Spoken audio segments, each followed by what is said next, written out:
दो राज्यों की पुलिस अब रेखा के किडनैपर की तलाश में खाक छान रही थी। दिल्ली पुलिस ने भी दिल्ली के कई इलाकों में छानबीन शुरू की और जब दिल्ली के महरौली इलाके में रेखा मिली तो किडनैपर की पुलिस के हाथ लग गया। फिर सामने आई एक ऐसी खौफनाक साजिश जिसे सुनकर हर एक कोई सन्न रह गया।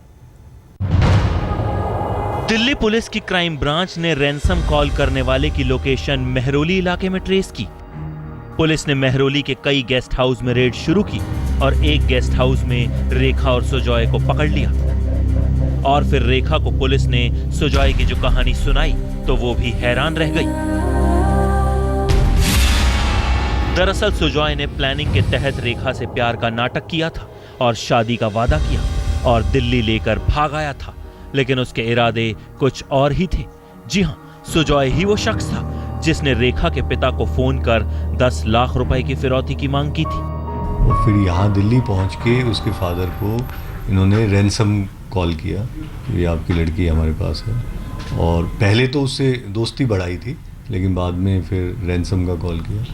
तो कर्नाटका पुलिस ने हमसे मदद मांगी थी, तो एक जॉइंट ऑपरेशन में पहले हमने उसका लोकेशन पता किया तो महिपालपुर में आ रहा था। फिर वहाँ पे चूँकि लोकेशन तो काफ़ी बड़े एरिया में आता है, लेकिन उसके बाद उसको पिन पॉइंट करके काफ़ी जगह रेड करके अल्टीमेटली हमने उसको ढूंढ निकाला। फोन का राज खुलते ही सुजॉय की बंद जुबान भी खुल गई और फिर सुजॉय का असली चेहरा दुनिया के सामने आ गया।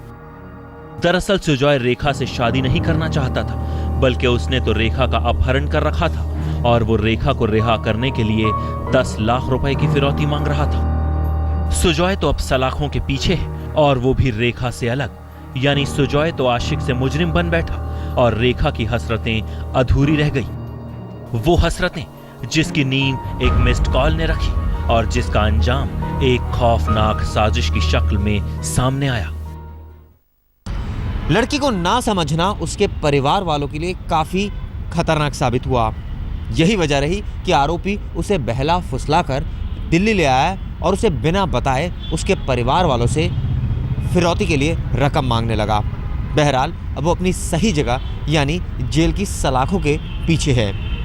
कैमरामैन सुबोध सक्सेना और तंसीम हैदर के साथ चिराग गोठी, दिल्ली आज तक। तो वारदात में फिलहाल इतना ही, मगर आज तक पर खबरों का सिलसिला लगातार जारी है।